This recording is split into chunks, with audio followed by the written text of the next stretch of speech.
Alright, hey guys, what's up? It's Indira. Welcome to a new video. So right now I'm filming on the Sony FX3, but in my camera backpack I have the Sony A7siii. So we're going to put them head to head and see, is there really a difference in these cameras? Because they're basically the same type of internals and basically the same price too.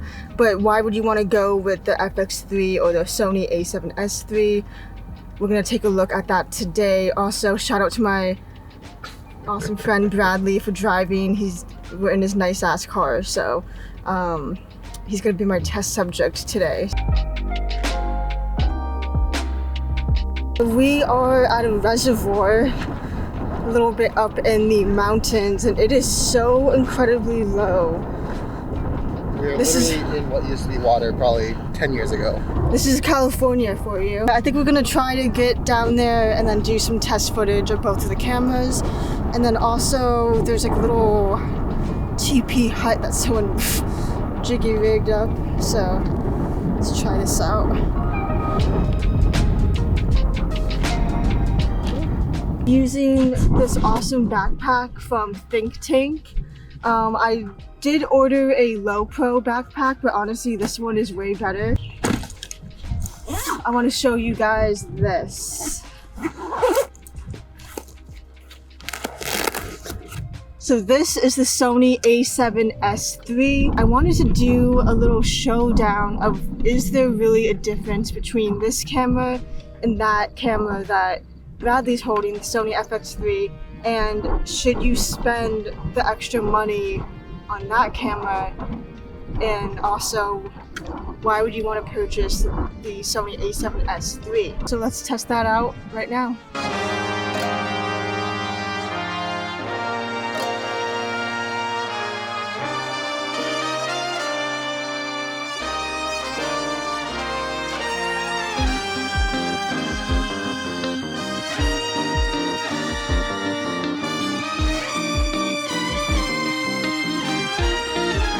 We've been testing the Sony A7siii in the field for a little bit, and just some noticeable differences right off the bat is that the ergonomics of this camera, it's basically the same, except it does have a different grip feel to it. The buttons on the back are a little bit different.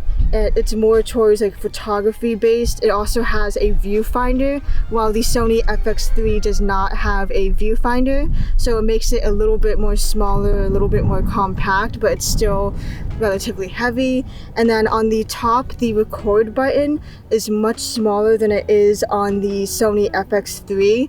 And also, I don't believe that this camera has tally lights. When I was doing some video on this, the screen, when I would press record, it wouldn't show that red box or that red outline on the back of the screen. And so all it has is a little record, like, oh, you're recording, and it's a little bit tough to know if you are in fact recording. Also on the top, it has the on and off. While on the Sony FX3, this is a zoom rocker. So on this fixed 24mm lens and get a 1.5 times zoom. And I really like that on the Sony FX3. The fact that this doesn't have it, it's a little bit annoying because you are kind of held back in that sense. So the biggest difference is that if you see on the side, there is no fan. And on the Sony FX3, there's a internal built-in fan. From the day-to-day, if you're using this for vlogging,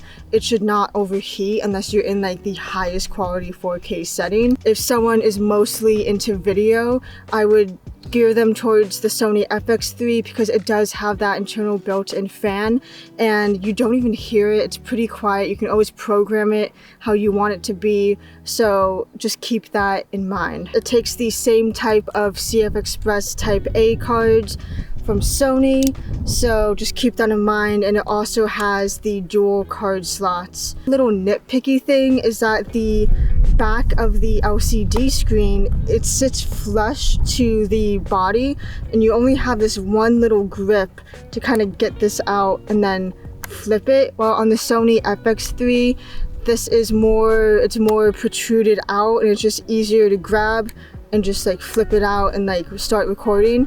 So that's one little thing that's a little bit annoying. Honestly, it's not that big of a deal, but if we are being nitpicky, that's another thing that I noticed. When it comes to the different file settings, have the same type of settings. So in terms of settings, there's not that big of a difference. It's more in terms of the ergonomics and just what you want to get out of this camera.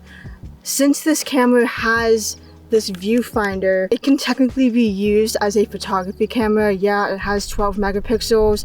The fact that it has that viewfinder, there is the option for that. Well, on the Sony FX3, it doesn't even have a viewfinder, and so you wouldn't really use that camera for photography. Both of the LCD screens, it's pretty sunny out right now.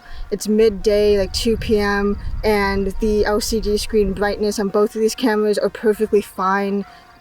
It's easy to see, so just keep that in mind that that won't be an issue.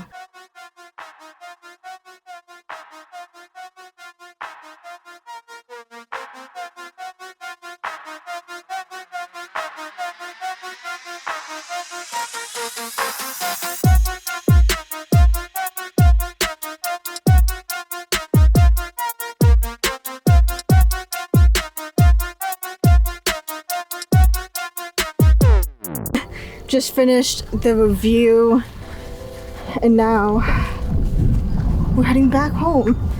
Whew. It's so beautiful out there. I love just being outside in this element. Look at the ground is literally cracking because it needs water. Look at that. Literally, we've been in a drought for the past like decades. It's insane. It seems to never properly go away. Travel over it.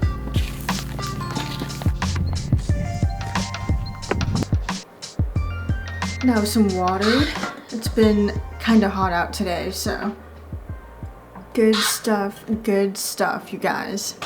I now thought I would do some ending thoughts or a conclusion to this video and kind of tell you guys my final thoughts of both of these cameras. So if I'm being honest, I would personally go for the Sony FX3, even though it is around $300 more expensive than the Sony A7siii. I might be a little bit biased because I do have the Sony FX3. It's my main video camera, but honestly, the ergonomics and the image that this can produce is just absolutely beautiful.